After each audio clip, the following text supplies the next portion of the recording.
Welcome back, guys. You're looking at Boxing Resume. It is time to review the level of competition that Julio Cesar Chavez Jr. has faced.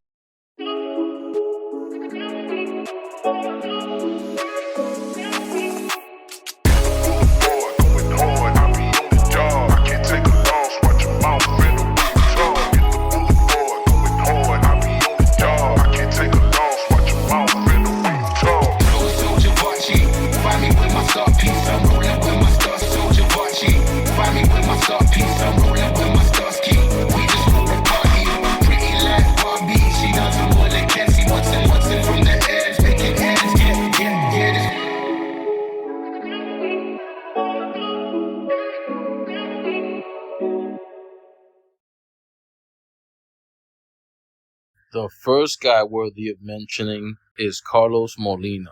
He went on to become a world champion after fighting Julio Cesar Chavez Jr., and they had an immediate rematch because, truth is, a lot of people felt Carlos won the fight.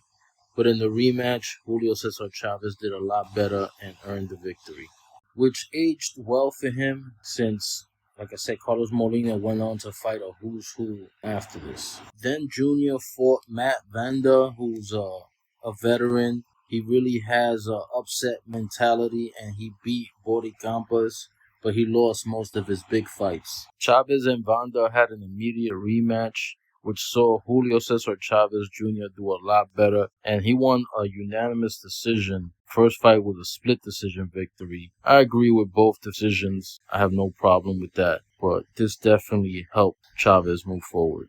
Junior then fought the Irish star John Duddy. This wasn't that big of a win. John Duddy was pretty talented and very popular, but is worthy of mentioning. Sebastian Zibic was an undefeated prospect. He never really won any big fights, but at this moment he was looked at as a real threat, and Chavez picked up his first title. Peter Manfredo was basically a Contender Series standout, very talented fighter. He did have some good fights against the Latin Snake, and he beat Alfonso Gomez, but never really beat any of the world-class guys. But this man been in the ring with Canelo and a bunch of other guys. He definitely fought at the world-class level. Then came the former champion Marco Antonio Rubio. Now this guy was definitely past his prime. After that, he picked up the biggest win of his career against Andy Lee. This was a very exciting fight. Andy Lee did become a world champion after this, and he was definitely a dangerous opponent. He's definitely a big-time puncher, and Chavez won very convincingly. So this was a very impressive win, and it set him up like people didn't look at him as the son of Julio Cesar Chavez. They put some more respect in his name after this win. Junior's first loss came to the hands of Sergio Martinez.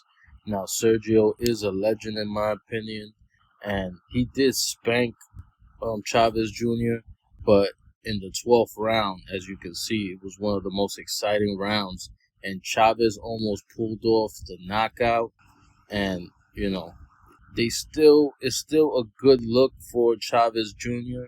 since he was able to hurt and drop a legend like Sergio Martinez. It was a great fight, a fight that I definitely recommend for fans to watch, and it was a good showcase even though it was his first loss. But in my opinion, there was no way he was going to beat Sergio Martinez. And he ended up doing a lot better than even what I thought he could do. And this fight helped him a lot, in my opinion. Because even though, like I said, he lost, but he looked great in that 12th round. Then Junior had a close fight with Brian Vera. Brian Vera is an upset-minded veteran who had the first win over Andy Lee. He actually upset Andy Lee, and he had a couple of other upsets. But Julio Cesar Chavez Jr. looked a lot better in the rematch. Junior seems to do better in rematches, as you can see. JC moved up to light heavyweight. It was short-lived, as Fonfara spanked him and brought him back down to the lower weight class. Junior then had the biggest fight of his career against Canelo Alvarez. Canelo Alvarez spanked him. No shocker there. I think most people expected him to lose this fight, but the way he lost was completely outclassed, and it definitely killed his whole buzz. Junior had his last big fight against Danny Jacobs, Now, I didn't think Danny Jacobs would knock him out, but Danny Jacobs is a hard puncher and an excellent fighter, former world champion.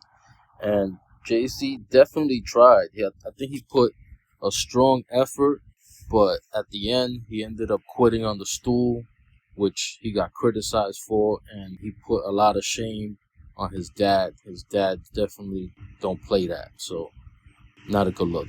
Then came Mario Cesares. Now, this guy, nobody really knew who he was. He was undefeated. He got the big win over Chavez Jr., and unfortunately, he was retired as he got knocked out by David Morrell in his very next fight. Chavez Jr. then loses to Anderson Silva, a MMA legend, but this is considered a huge L, a huge upset, because Anderson Silva, not only was he over 45, 46 years old, but he's not really a professional boxer. He's an MMA legend. Junior then faces Uriah Hall, who is the last guy to knock out Anderson Silva in the UFC. And in boxing, he only had one fight, one win. So this isn't a huge win, but I guess it's sort of like a lick back since he was able to beat the last man that beat him, Anderson Silva. So it was a good look. Junior's next fight is going to be against Jake Paul. And, this is going to be a big fight for a lot of the Jake Paul fans. I don't rate Jake Paul that high, but this is a risky fight for a guy like Jake Paul. And Julio Cesar Chavez is a former world champion, a legit former world champion, who you can see fought some good fighters, some great fighters, actually. He fought Canelo. Canelo's one of the top guys now.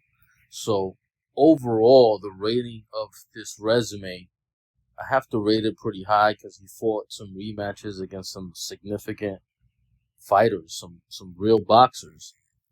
Definitely a better resume than Jake Paul. And, this is a B-level resume. I'm going to rate Julio Cesar Chavez a little lower than that. Like, he's really like a B- because he does quit. He has been known to quit. But in a fight against Jake Paul, I'm going to have to lean towards Julio Cesar Chavez, even though he is about 40 years old now. He's a little older. He's a little past his prime. But I think that he has enough in the tank to beat a guy like Jake Paul. So, again, I'm going to give him a B on the resume. And, guys, tell me what you think. Do you agree, disagree? Let me get some feedback.